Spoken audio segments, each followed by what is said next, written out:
پوری قوم تو ان کے خلاف ہو گئی تھی۔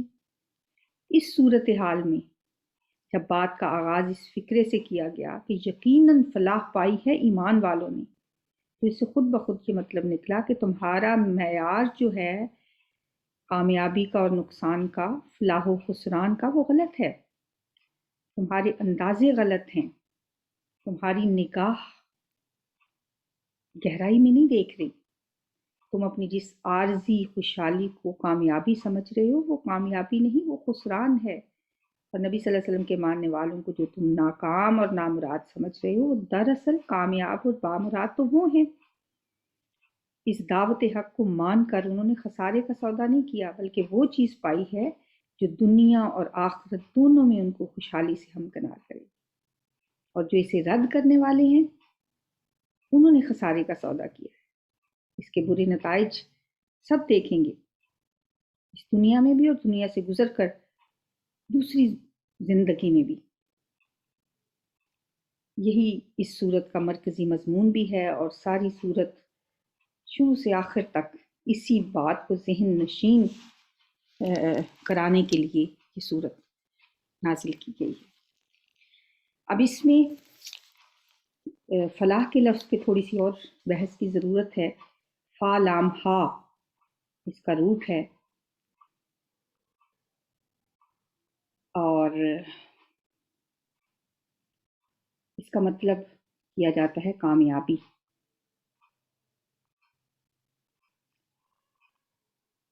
اس مادے کے لغوی معنی ہوتے ہیں پھاڑنا، اس لیے کسان کو بھی فلاحن کہا جاتا ہے، اس لیے کہ وہ اپنے ہل کی نوک سے زمین کو پھاڑتا ہے۔ عربی کی ایک کہاوت بھی ہے، ان الحدید بالحدید یفلح، یعنی لوہا لوہے کو کاٹتا ہے۔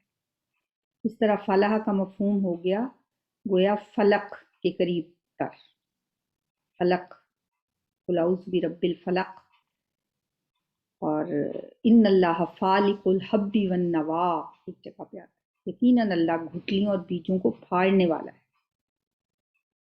پھر اسی ایک جگہ پہ آتا ہے فالق الاصباح، یعنی وہ تاریکی کا پردہ چاک کر کے صبح کو نمودار کرنے والا ہے۔ فلاح اور فلق دونوں قریب المانی الفاظ ہیں، دونوں کے معنی ہے پھاڑنا۔ تو اس لیے فلاح کا مفہوم کو سمجھنے کے لیے فالق الحب والنوا کے حوالے سے گھٹلی کے پھٹنے اور اس کے اندر سے کونپلیں نکلنے کے عمل کو بھی ذہن میں رکھنا چاہیے، کیونکہ جس طرح گھٹلی کے اندر پورا پودا پوٹینشلی موجود ہوتا ہے، اسی طرح انسان کے اندر بھی اس کی انا یا روح اپنی تمام تر خصوصیات کے ساتھ موجود ہے۔ جس طرح گھٹلی کے پھٹنے سے دو کونپلیں برآمد ہوتی ہیں اور پھر ان سے پورا پودا بنتا ہے، درخت بنتا ہے، اسی طرح جب انسانی وجود کے اندر موجود مادیت کے پردے چاک ہوتے ہیں، اس کی روح بے نقاب ہوتی ہے، اور اس کی نشوونما سے اس کی مانوی شخصیت ترقی پاتی ہے، اور انسان کی اسی انا یا روح کو اقبال نے خودی کا نام دیا ہے، اور اس کو ڈیولپ کرنے کے تصور پر اپنے پورے فلسفے کی بنیاد رکھی ہے۔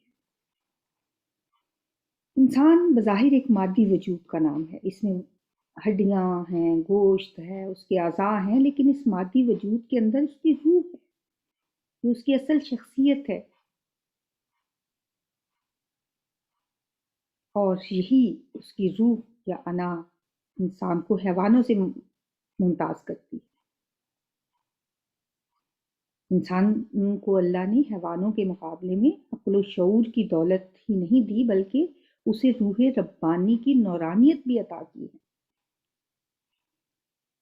انسانی جسم جو ایک گوشت پوست کا ایک وجود ہے، اس کے اندر اس کی روح مادی غلافوں میں لپٹی ہوئی اس کی روح بھی ہے، گویا یہ ایک مخفی خزانہ ہے جسے کھود کر نکالنے کی ضرورت ہے۔ اگر اس خزانے کو کام میں لانا ہے تو فلاحی کے عمل سے مادیت کے پردوں کو چاک کرنا ہوگا، اور اس سائٹ میں جو قد افلح کے الفاظ ہیں وہ اسی مفہوم میں آئے ہیں کہ سچے مومن اپنی روحوں پر پڑے ہوئے مادیت کے پردوں کو ہٹا کر اصل خزانے یعنی روح تک پہنچ جاتے ہیں، اور روح کو بے نقاب کرنے اور اس کی نشو و نما کرنے کا جو مشکل کام ہے وہ کر دکھاتے ہیں، جبکہ عام انسان کی تمام توجہ اپنے حیوانی وجود پر ہی رہتی ہے۔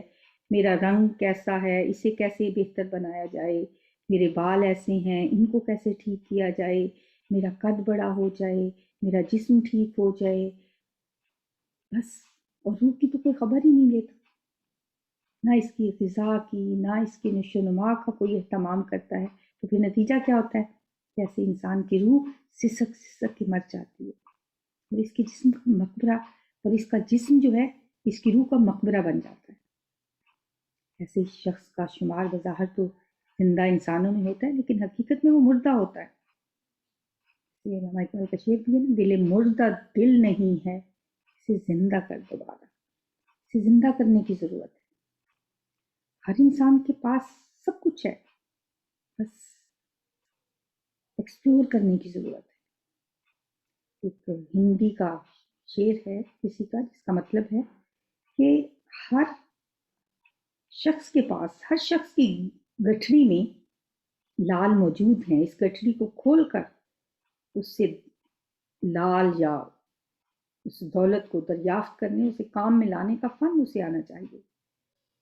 اور اسی طرح ایک فارسی شعر ہے، اس کا ترجمہ بھی ایسا ہی ہے، یعنی تمہارے اندر بھی ایک مہکتا ہوا چمن موجود ہے، تم اپنے دل کے دروازے سے داخل ہو کر اس چمن کی سیر سے لطف اندوز ہو سکتے ہو۔ اپنے اندر جھانکیں تو صحیح، یہ فلاحی کا عمل کریں تو صحیح جیسے کسان کرتا ہے۔ قرآن پاک میں بھی ہے نا، فی وفی انفسکم افلا تبصرون، سورہ زاریات میں آتا ہے، یعنی خود تمہارے اندر معرفت کا سامان موجود ہے مگر تم لوگ اس سے غافل ہو۔ ایک ہندی کتاب ہے اپنشد، اس کے ایک جملے کا ترجمہ ہے کہ انسان اپنی جہالت کے باعث ان مادی غلافوں ہی کو اپنی ذات سمجھ بیٹھتا ہے جو اس کی ذات کے گرد لپٹے ہوئے ہیں۔ ذات کیا ہے؟ انسان کی انا، اس کی روح، روح ربانی جو اللہ نے اس کے اندر پھونکی ہے، اور یوں وہ نہ خود کو پہچان پاتا ہے اور نہ ہی اللہ کی معرفت اس سے حاصل ہوتی۔ چنانچہ اللہ کی معرفت حاصل کرنے کے لیے اپنی ذات کی معرفت ضروری ہے۔ جیسے صوفیاء کا قول ہے، من عرف نفسہ فقد عرف ربہ، جس نے اپنے آپ کو پہچان لیا اس نے اپنے رب کو پہچان لیا۔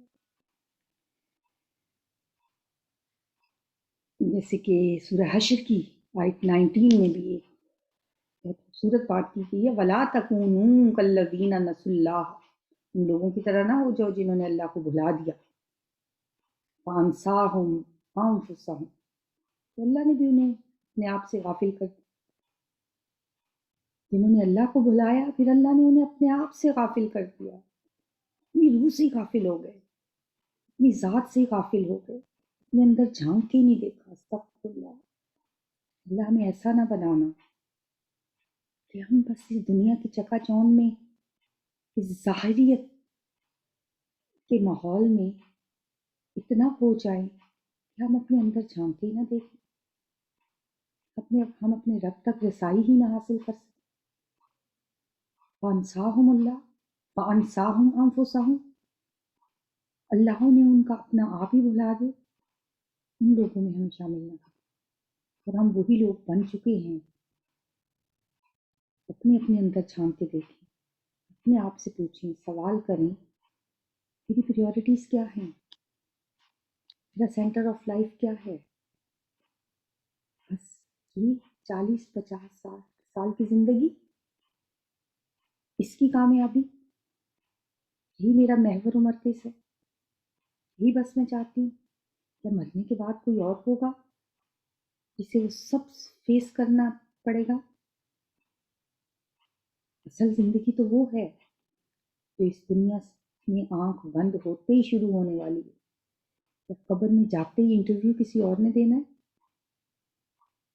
یا برزخ کا زمانہ کسی اور نے گزارنا ہے، یا حشر کی تلخیاں اور مصیبتیں کسی اور نے برداشت کرنی ہے، یا پل صراط سے گزرنے والا کوئی اور ہوگا؟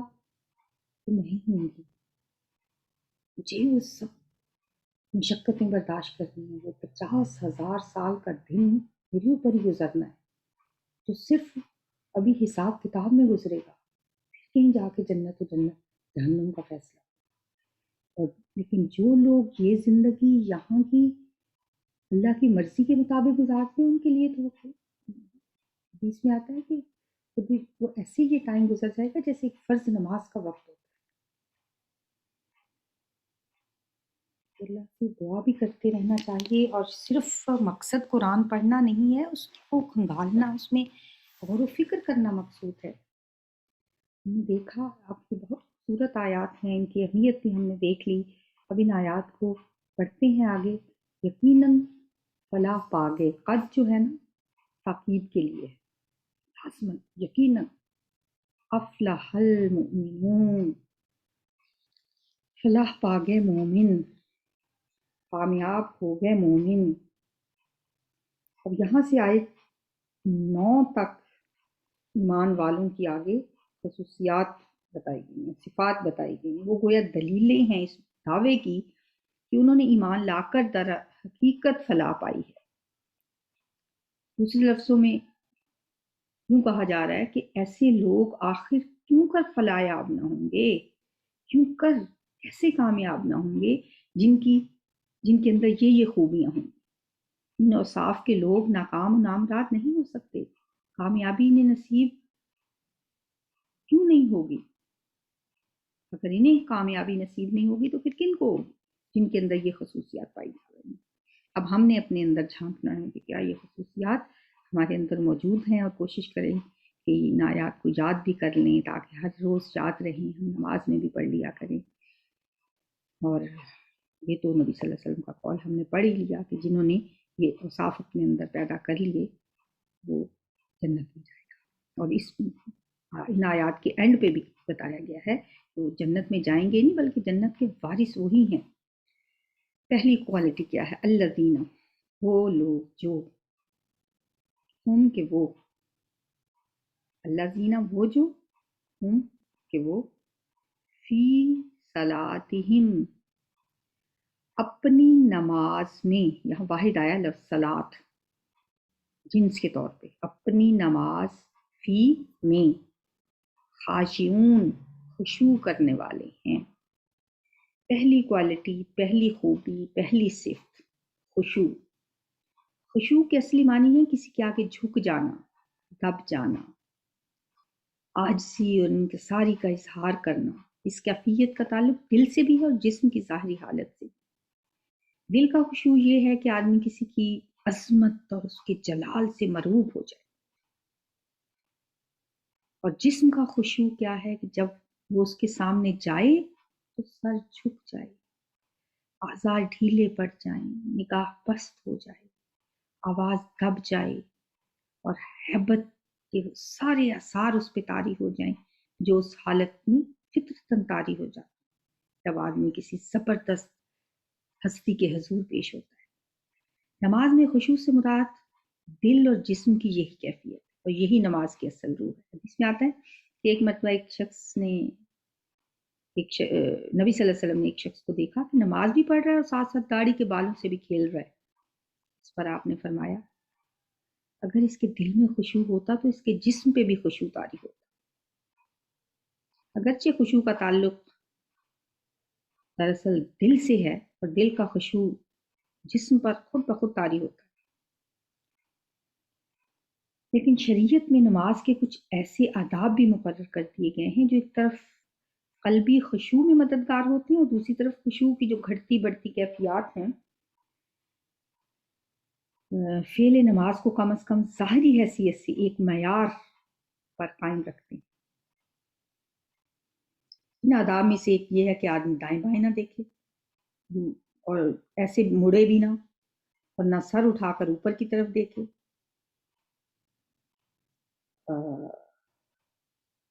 اس کے علاوہ کپڑوں کو بار بار سمیٹنا، ہلنا، مختلف سمتوں میں جھکنا، یا بار بار دوپٹہ ٹھیک کرنا، یہ سب ممنوع ہے۔ اس بات سے بھی منع کیا گیا ہے کہ سجدے میں جاتے وقت آدمی اپنے بیٹھنے کی جگہ یا سجدے کی جگہ صاف کرنے کی کوشش کرے۔ بعض اوقات ہم جائے نماز ٹھیک کر رہے ہوتے ہیں اور تن کے کھڑے ہونا، بہت بلند آواز سے اونچی قرات کرنا ہلکا سا، ہم اتنی آواز رکھ سکتے ہیں جو ہمارے کانوں تک جائے، یہ تو بلکہ اس سے تو خشوع پیدا ہوتا ہے، ذرا سی آواز کے ساتھ اگر ہم تلاوت کریں اور وہ ہمارے کان سن رہے ہیں اس کو، دوسرے نہ سنیں تو ہم سن رہے ہیں، بہت اونچی آواز سے پڑھنا بھی نماز کی آداب کے خلاف ہے، زور زور سے جمائیاں لینا، ڈکاریں مارنا بے ادبی ہے، جلدی جلدی نماز پڑھنا یہ بھی ناپسندیدہ ہے، یہ ہے کہ ہر نماز کا فعل پوری طرح سکون اور اطمینان سے ادا کیا، اور ایک فعل مثلا رکوع یا سجدہ یا قیام جب تک مکمل نہ ہو دوسرا فعل شروع نہ کیا، ہم ایک سجدہ کرتے ہیں دوسرے کے لیے ایسے اٹھتے ہیں، پورا اٹھتے بھی نہیں ہیں تو دوسرے سجدے میں چل جاتے ہیں۔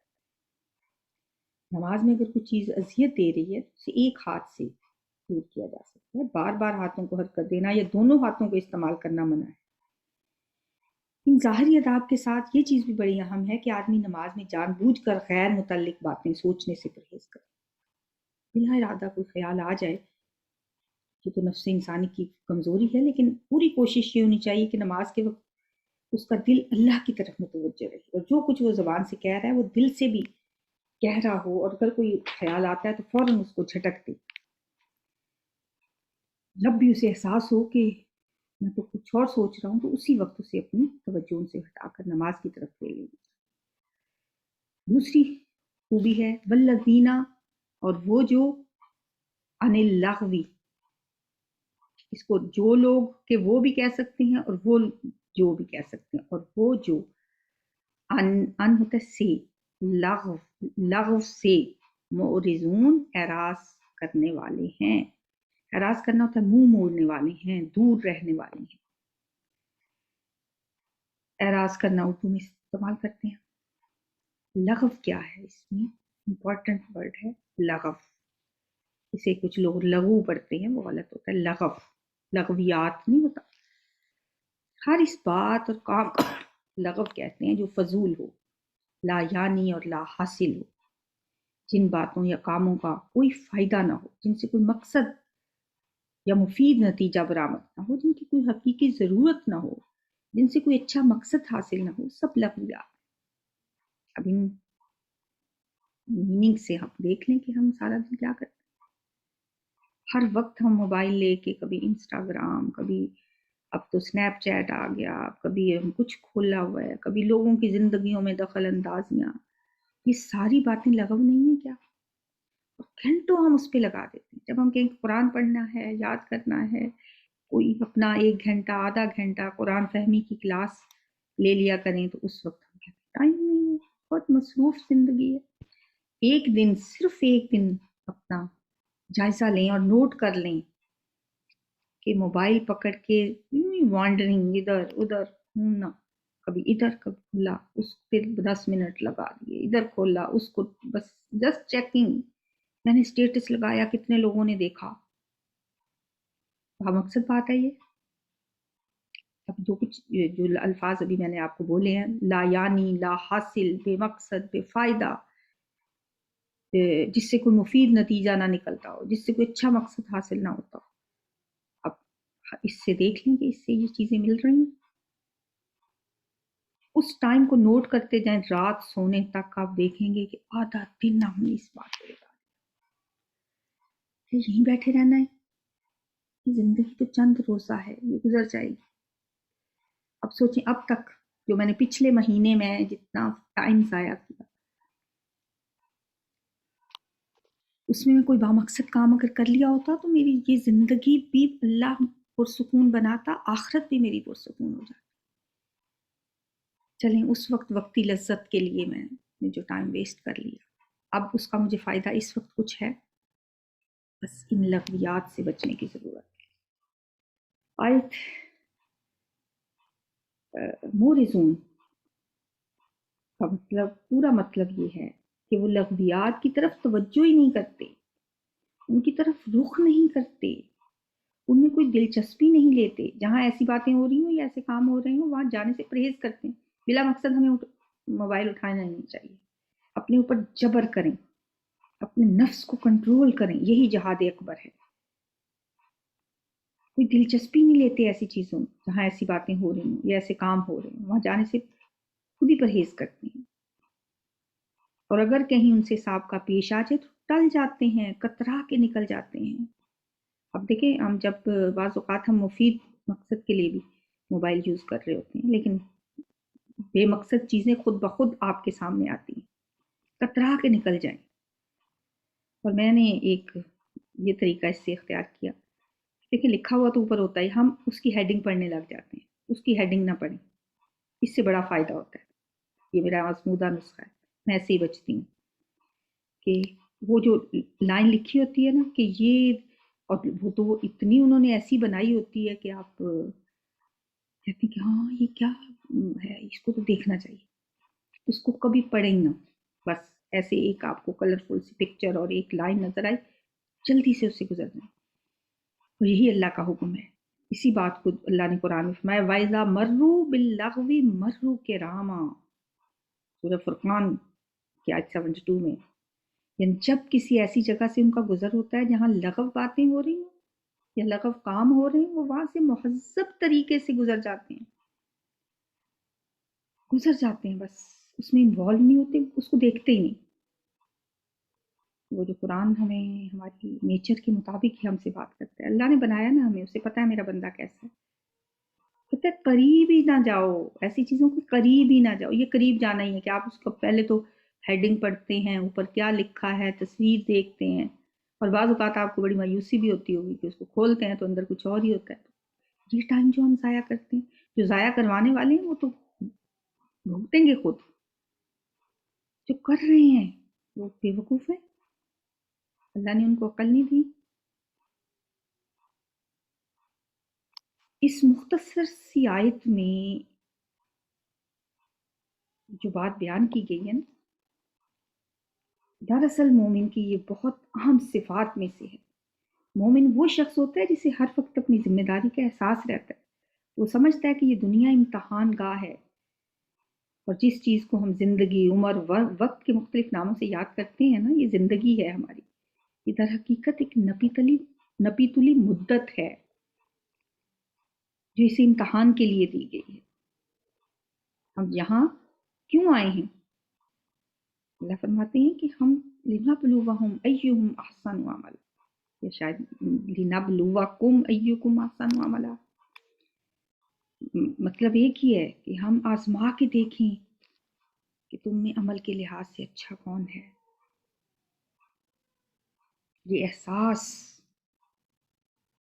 اس کو، انسان کو بالکل اس طالب علم کی طرح سنجیدہ اور مشغول بنا دیتا ہے جو امتحان کے کمرے میں بیٹھا ہو، اپنا پیپر چیک حل کر رہا ہو۔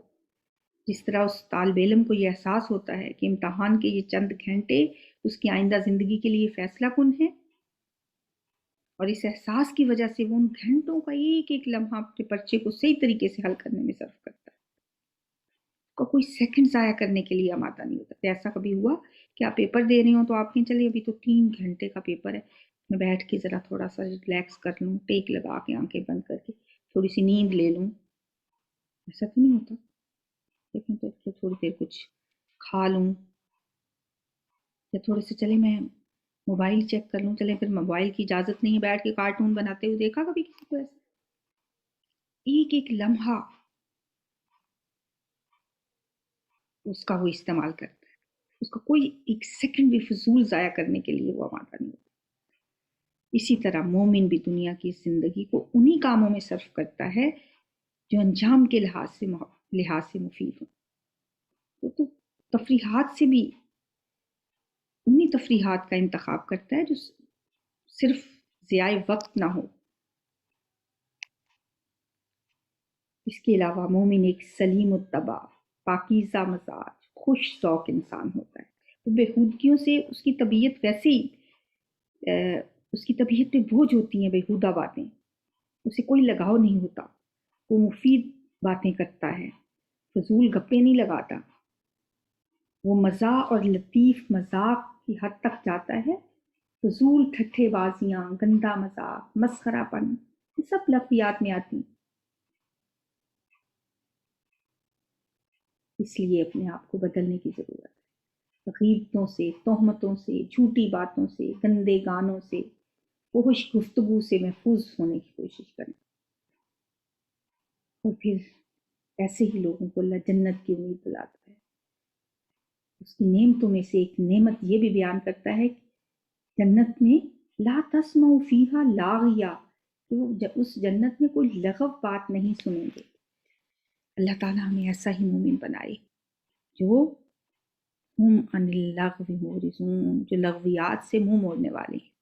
تیسری بات ہے والذین ہم للزکاۃ فاعلون، اور وہ جو زکوٰۃ کو ادا کرنے والے ہیں۔ ادا کرنے والے، ادا کا لفظ دراصل اس کے مفہوم میں ہے نہیں۔ اس کا اصل جو ترجمہ بنتا ہے نا، جو زکوٰۃ للزکاۃ، زکوٰۃ کو فاعلون، فعل یفعل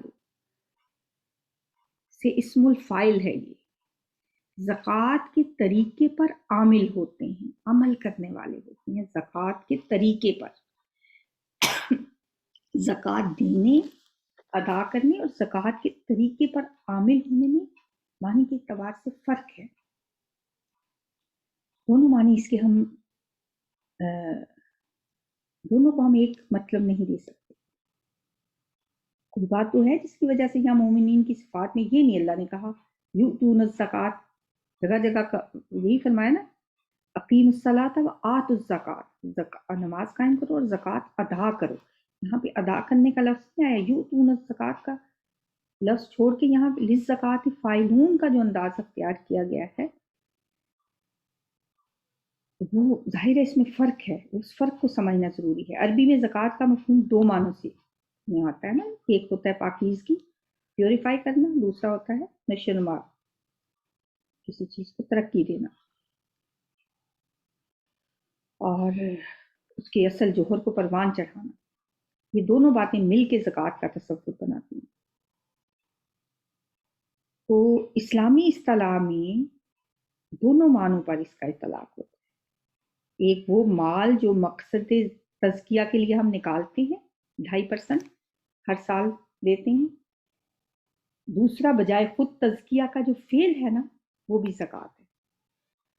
اگر یؤتون الزکوٰۃ ہو تو اس کے معنی یہ ہوں گے کہ وہ تزکیہ کرنے کی غرض سے، یعنی مال کو پاک کرنے کی غرض سے اس کا ایک حصہ دیتے ہیں۔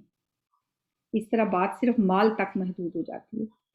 لیکن اگر للزکاۃ فاعلون کہا جائے جیسے یہاں کہا گیا ہے، تو اس کا مطلب یہ ہوگا کہ وہ تزکیہ کا فعل کرتے ہیں، اور اس صورت میں بات صرف مالی زکوٰۃ تک محدود نہیں رہے گی، وہ کہ مالی زکوٰۃ بھی اس میں آ جائے گی، بلکہ تزکیہ نفس، تزکیہ اخلاق، تزکیہ زندگی، تزکیہ مال بھی، ہر پہلو کے تزکیے تک بات وسیع ہو جائے گی، اور اس کا مطلب صرف اپنی ہی زندگی کے تزکیے تک بھی محدود نہیں رہے گا، بلکہ اپنے گرد و پیش کی زندگی کے تزکیے تک بھی بات پھیل جائے گی۔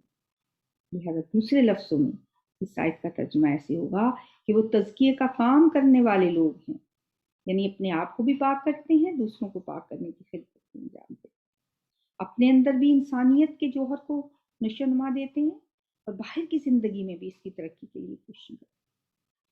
قرآن میں اور جگہ پر بھی یہ مضمون آیا، جیسے سورہ اعلیٰ میں فرمایا قد افلح من تزکا، فلاح پائی اس شخص نے جس نے پاکیزگی اختیار کی، فذکر اسم ربہ فصلی، اور اپنے رب کا نام یاد کر کے نماز پڑھی۔ میرا خیال ہے کہ آپ کو یہ تزکیہ کا مطلب سمجھ آ گیا ہوگا کہ وہ بس اپنے نفس کی کیاری میں محبتوں کے پھول اگاتے ہیں، یہ ہوتا ہے تزکیہ، اپنے نفس کو پاک کرتے ہیں، جیسے کہ سورہ شمس میں بھی آیا ہے قد افلح من زکاہا، کامیاب ہو گیا جس نے نفس کا تزکیہ کیا، فقد خاب من دساہا، اور نامراد ہوا وہ جس نے اس کو دبا دیا۔ ہم اسے دبانے والے نہ بنے، وہی جو بات میں نے شروع میں آپ کو افلاح کے معنی میں بھی بتائی تھی نا، کہ اپنی روح کو دبا دینا، دبائیں نہ ہم اسے، بلکہ ہم اس کا تزکیہ کریں۔ تیسری چیز والذین ہم لفروجہم حافظون، اور وہ جو اپنی شرمگاہوں کی حفاظت کرنے والے ہیں۔ والذین، اور وہ جو، ترجمہ تو دیکھیں وہی بار بار آ رہا ہے، لفروجہم، فرش کی جمع فروج، اپنی شرمگاہوں کی حافظون حفاظت کرنے والے ہیں. یہ پوری بات پڑھ لیتے ہیں. اللہ مگر علی ازواجہم مگر اپنی بیویوں پر، او ما ملکت ایمانہم یا جن کے مالک بنے ان کے دائیں، او یا ما جن کے ملکت مالک ہوئے ایمانہم ان کے دائیں ہاتھ، یعنی ان کی جو ملک یمین ہے. ملک یمین دائیں ہاتھ کی ملکیت کنیزوں کو یا لونڈیوں کو کہا جا سکتا، جو اپنی شرمگاہوں کی حفاظت کرنے والے ہیں. اس کے دو معنی ہو سکتے ہیں. یہ کہ اپنے جسم کے قابل شرم حصوں کو چھپا کے رکھتے ہیں، یعنی اریانی سے پرہیز کرتے ہیں، اپنا سطر دوسروں کے سامنے نہیں کھولتے. دوسرا یہ کہ وہ اپنی عصمت اور اپنی عفت کو محفوظ رکھتے ہیں. اس کے لیے ایک دعا بھی ہم مانگتے ہوتے ہیں، نبی صلی اللہ علیہ وسلم نے ہمیں سکھائی ہے. اللہم انی اسألک الہدی والتقی والعفاف والغنی. اے اللہ میں تجھ سے ہدایت مانگتی ہوں اور تقوی مانگتی ہوں، عفاف عفت اور عصمت کو محفوظ بنانے کی دعا کرتی ہوں. عفاف عفت و پاک دامنی مانگتی ہوں. والغنا اور غنا بے نیازی مانگتی ہوں. عفت و عصمت کو محفوظ رکھنا بھی اپنی پرائیویٹ پارٹس کی حفاظت کرنے میں آتا ہے. یعنی صنفی معاملات میں آزادی نہیں وہ برتتے اور شہوانی قوت کے استعمال میں بے لگام نہیں ہوتے. یہ مطلب ہے اس کا. الا علی ازواجہم او ما ملکت ایمانہم مگر اپنی بیویوں پر یا جن کے مالک ہوئے ان کے دائیں ہاتھ.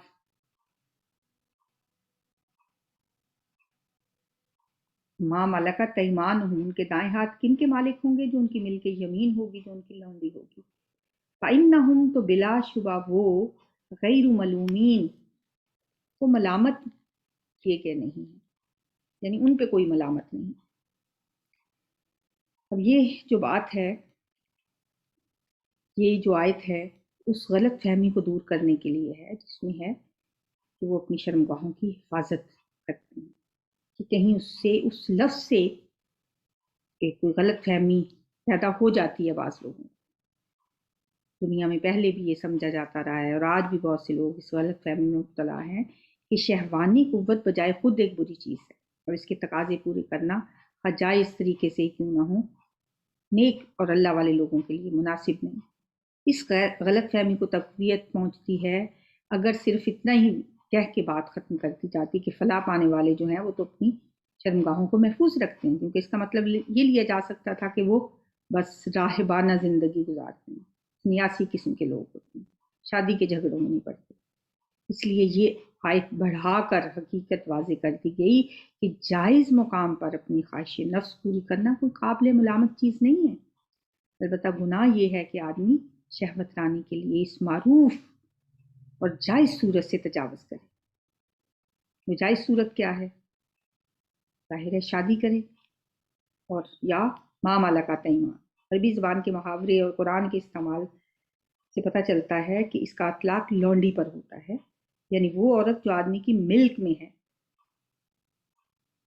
اور یہ بھی قرآن میں وضاحت ہے کہ منکوحہ بیوی کی طرح مملوکہ لونڈی سے بھی جسمانی تعلق جائز ہے.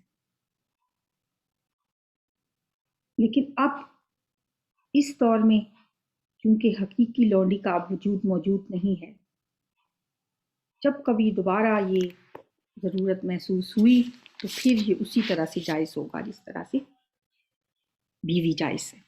فی الحال تو وہ لونڈی یہاں پہ نہیں ہے. ہر خریدی ہوئی عورت لونڈی نہیں ہے، ہر ملازمہ عورت لونڈی نہیں ہے. لونڈی کون ہوتی ہے؟ جو جنگوں میں اس زمانے میں قید ہو جاتی تھیں عورتیں. اس زمانے میں لونڈی غلام کا تصور عام تھا، اس کو ختم کیا اللہ تعالیٰ نے آہستہ. یہ پسندیدہ چیز تو نہیں تھی لیکن جو چونکہ تھی آہستہ آہستہ آپ دیکھیں کہ آپ نے جھوٹی قسم کھا لی، غلام آزاد کر دیں، لونڈی آزاد کر دیں. آپ نے روزہ توڑ دیا کسی وجہ سے، غلام آزاد کریں. تو آہستہ آہستہ منیمائز ہوتے ہوتے ہوتے اللہ تعالیٰ نے اس کو ختم کر دیا.